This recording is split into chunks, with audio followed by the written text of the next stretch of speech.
Hey guys, we are Steve and Debbie Wilson, and we just literally wanted to take a little time and tell you our story, how God has got us where we are today, and hopefully it'll impact your life.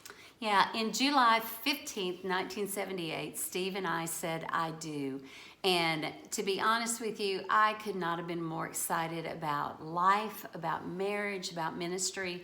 Steve was a youth minister at a small church outside of Kansas City, Missouri, and he loved young people, and I remember him telling me that as far as he was concerned, he wanted to be a youth minister for the rest of his life. So, you know what? I married into that knowing what that was about. I was excited to partner with Steve in ministering to young people, and we literally jumped into ministry. Right. Not really into marriage. Because we didn't have any idea what that meant to have a healthy marriage. And we thought we were healthy. We had 3 kids, and we're paying the bills and we're impacting people, but we didn't really have an emotional connection. And you know, we married 40 years ago, and that was way before there were books on marriage. That was before anybody talked about difficulties and struggles in marriage. And so we didn't go into marriage thinking you had to work at it. We went into marriage thinking, man, this is going to be a breeze. Hey, we got married. She loves Jesus. I love Jesus. Hey, it's going to be marriage,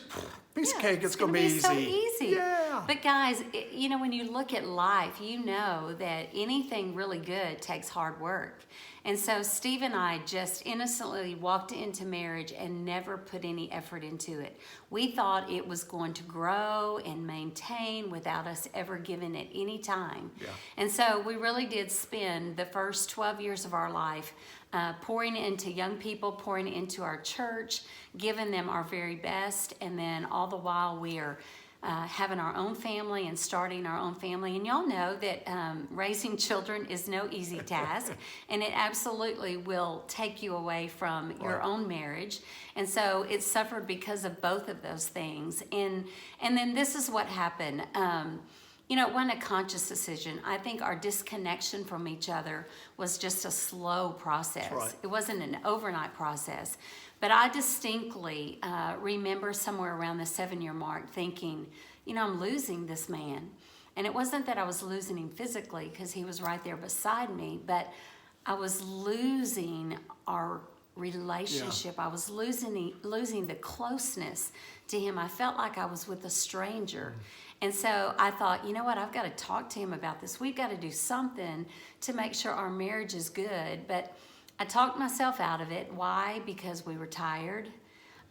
We had 3 small children, and I knew it would cause a fight. We'd probably both get defensive. And I thought, you know what, who wants to fight?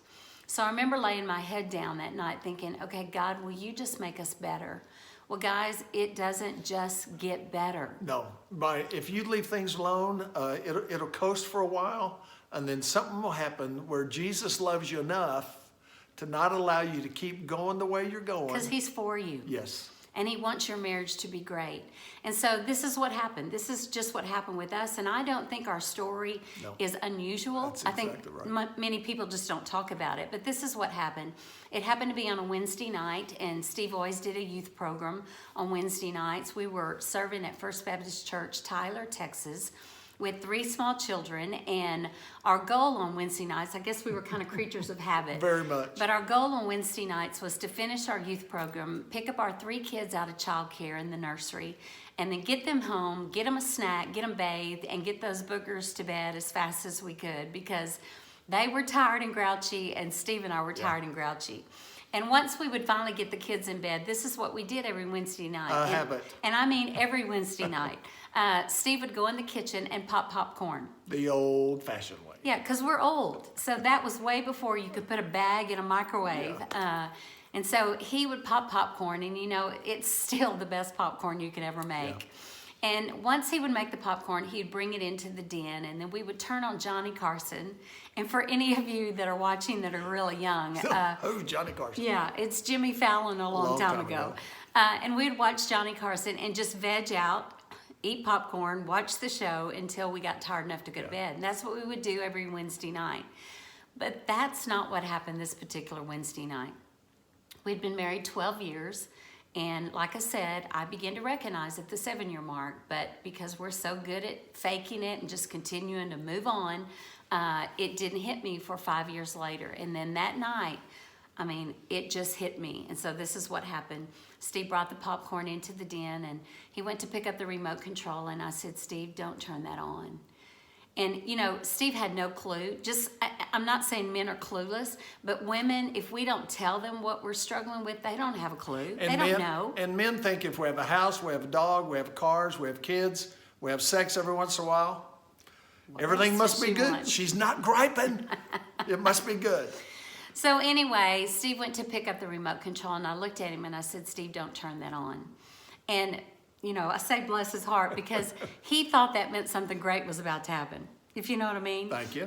And unfortunately, that was It about the didn't happen. furthest Yeah, thing yeah, that wasn't from gonna my happen. mind.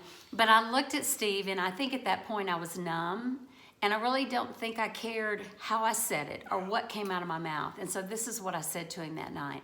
I said, Steve, if this is what marriage is, I don't know that I want it anymore.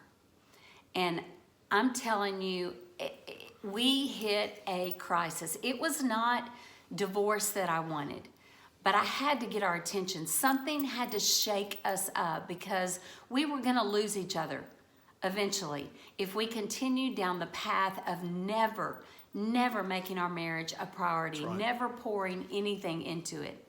So obviously, I mean, it shook our world. We stayed up all night that night crying about how in the world did we get here? Because once again, I want to say to you, we were doing ministry and we really thought God would be the glue to keep us together. And guys, He is the glue. He is our hope. He is our guide. But if we don't ever put it into action, Yeah. it can't help us. And so that's what we were really guilty of. Make a long story short, we stayed up all night that night. And then the next morning, Steve looked at me and he said, okay, we got to get out of here. We got to go figure out how we got here and what in the world do we do at this point to grow our marriage. When you hit a wall like that, you go into intensive care. And when somebody goes into intensive care, you know what happens? Everything stops. And we went to the beach for a week. Make a long story short, we started a process that Jesus loves us enough to say, you know what?